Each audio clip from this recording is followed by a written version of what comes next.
This is not primitive construction, and it is not improvised. What you're seeing is an extreme engineering method known as top-down cliffside integration. One of the most demanding ways a home can be built. Unlike viral videos that suggest hand tools and shortcuts, real cliffside architecture relies on geology, physics, and absolute precision. This is how a home is carved into a vertical ocean cliff from the top down. At the center of the home is a vertical spine. A narrow shaft is drilled downward using precision boring techniques. Into it, a reinforced core is lowered. A spiral staircase is built step by step, each tread bolted directly into the cliff of deep rock.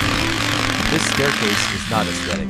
It is structure, circulation, and safety combined. Only now does the horizontal carving begin. Workers suspended on industrial harnesses cut into the cliff face using diamond wire subs, slicing stone without fracturing the surrounding rock. Inside, hydraulic splitters open the space along natural fault lines, forming bridges that were once solid stone. At this stage, every cut matters. Mistakes are not cosmetic, they are structural.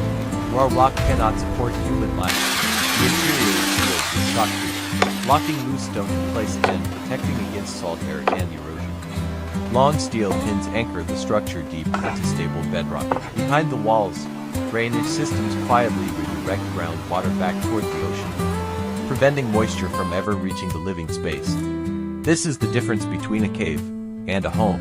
What appears impossible is the result of discipline, restraint, and engineering precision. This is not architecture imposed on nature.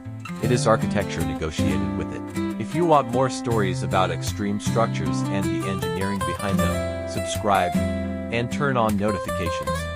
Because the most extraordinary buildings are the ones that almost shouldn't exist.